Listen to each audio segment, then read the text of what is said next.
Let's look at a few more examples of some functions where we can try and find some limits. And we're going to do this graphically. So the first function that we have is f of x equals the absolute value of x minus 1 divided by x minus 1. So this is kind of an interesting function. If you think about different values of x, for some of the values, this function is going to turn out to be 1, and for other values of x, it's going to be negative 1. When x ends up being really large, like if we pick x to be 100, then we end up getting the absolute value of 99 over 99, which is 1, while if x ends up being really small, really say negative, or very, very large negative number, if you want to think of it that way, like negative 100, well then the top becomes positive, but the bottom stays negative, and so that evaluates to negative 1. So we end up getting a graph that looks like this.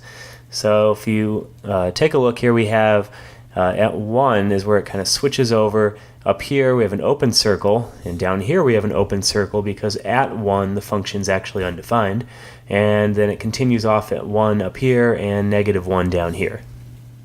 So let's look at the limit as x approaches 1 from the left. Remember that little minus sign superscript here means that we're coming in from the left. So as we take x values that come in from the left towards 1, the value of the function stays pretty much at negative 1. Now remember, it doesn't matter what happens right at 1, it just matters what happens as we get close to 1.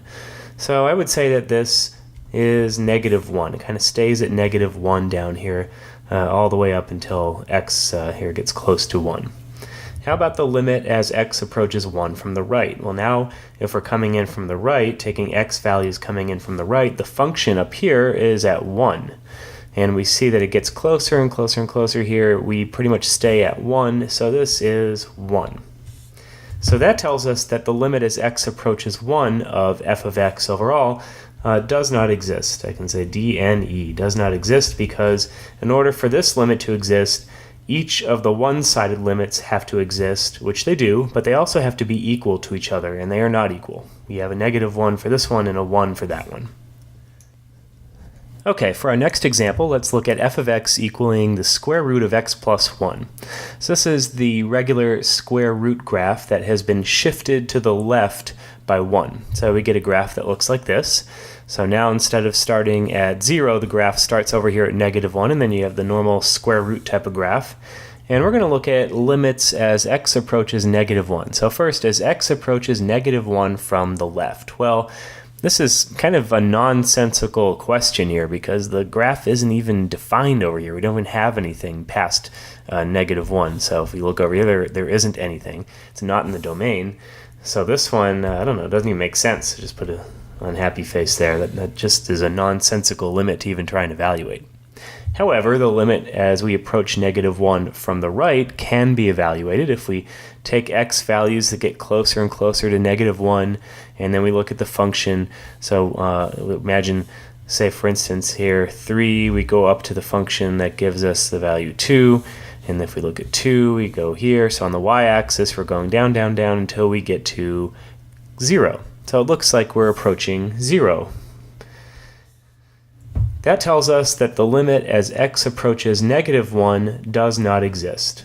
So again, in order for the limit to exist, both the one-sided limits have to exist, and this one doesn't even exist, and furthermore they have to be equal. Well, this certainly is not equal to 0, so in this case the limit overall does not exist. Okay, so next we have a polynomial. F of x equals 1/5 x cubed plus 1/2 x squared minus x minus 1. And so this is a nice smooth curve here, as all polynomial functions are. And so we would expect here that pretty much any limit should work here. It should exist. So let's look at the limit as we approach 0. And first we'll look at it coming in from the left. So as we look at x values here coming in from the left, getting close to 0, what happens to the y values? Well, if we go along the curve here and imagine kind of translating over to the y-axis, it looks like we kind of go up to about here, and then we come back down, and we get very, very close to negative 1. So I would say as x approaches 0 from the left of f of x here, that limit equals negative 1. How about the limit as x approaches 0 from the right? Well, we would expect it to also be -1. So as we go in from the right here towards 0, the graph does this and then kind of goes back up. So on the y-axis, it would be coming down, down, down, goes past -1 a little bit, but then turns around and gets very close to -1 as we approach 0. Since these two limits exist and they are equal to each other, the limit as x approaches 0 of f of x does exist, and in fact it's equal to -1. The next function that we have is f of x equaling sine of 1 over x, and this is a pretty weird function. So we know that at 0 we have 1 over 0. Well, that's going to be undefined.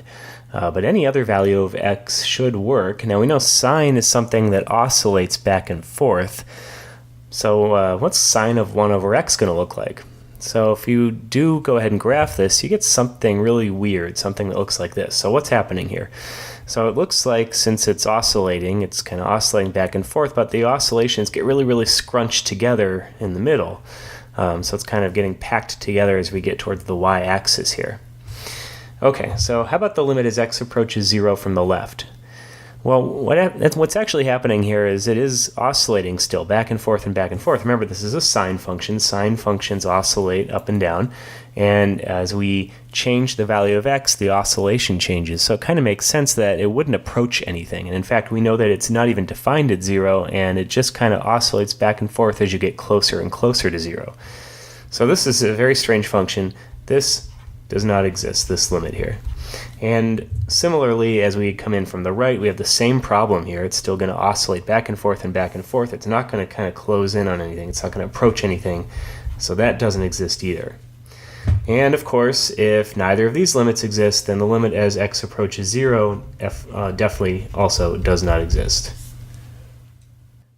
Okay, how about a piecewise function? So we have 1 over x plus 1 if x is less than or equal to 1, and 1 over x minus 1 if x is greater than 1.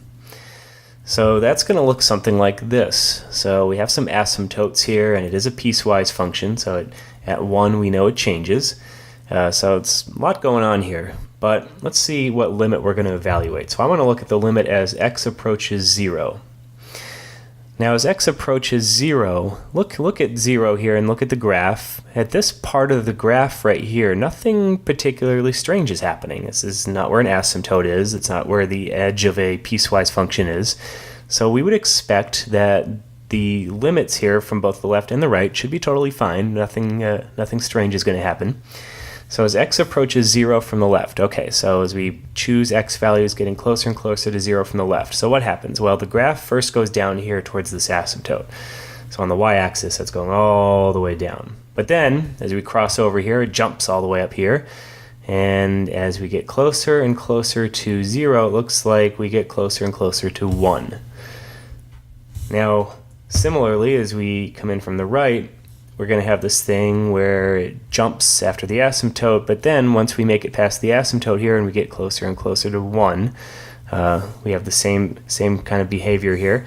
And as expected, since these two limits exist and are equal, the overall limit as x approaches 0 of f of x is 1. So when you have a complicated function like this, before you start worrying too much about the asymptotes and the piecewise part of it, look at the limit you're evaluating. Maybe it's not in one of the difficult parts. It's just where the function is nice and smooth. In that case, the limit should be pretty easy to evaluate. Okay, I want to look at one more example, and it's going to be another piecewise function. So this time it's going to have 4 parts. It's going to be 2 if x is less than or equal to -2. It's going to be x minus 1 if x is between -2 and -1. And it's going to be x squared plus 1 if x is between -1 and 1, and then 2 minus x if x is greater than or equal to 1. And pay attention to the signs or the inequalities here. Some of these have the or equal to underneath, and some of them don't. So if we were to take a graph, look at the graph of this, it would look something like this. Okay, there's a lot going on here. We have a lot of open circles and a lot of closed circles. Let's see what we have. So the first part was just plain old 2, and that was when x was less than or equal to -2. So I have a closed circle right here. Then I have x minus 1. That's this part of the graph right here. And at -2, it has an open circle, and at -1, it has a closed circle. That's because we have a -2 less than x less than or equal to -1. Then the x squared plus 1, that's this part of the graph right here, has an open circle on both ends. That's because both of these are less thans right here, not less than or equal to's. And then finally we have 2 minus x, that's the last part of the graph right here. That has a closed circle because it's x greater than or equal to 1. So the limit I want to look at here is the limit as x approaches 1. So first let's look at the limit as x approaches 1 from the left. So from the left, if we're picking x values getting closer to 1, well, we start out at 2 for a little while, and then we jump down here and we kind of move from -3 up to 2. And then on the y-axis, we jump back up to 2, and we go down to 1, and then we go back up to 2. So I'm kind of tracing along the curve, but I'm kind of projecting that onto the y-axis and kind of seeing what's happening there. So as we get closer and closer to 1 on the x-axis, from the left, we're getting closer and closer to 2. So this limit is 2. Next, as we come in from the right, so this time we're coming in from the right, so the x values are going like this. On the y-axis, we're kind of starting out here and going all the way up and getting closer and closer to 1. All right. So how about the overall limit? Well, these two one-sided limits do exist, but they are not equal to each other. So unfortunately, this limit does not exist.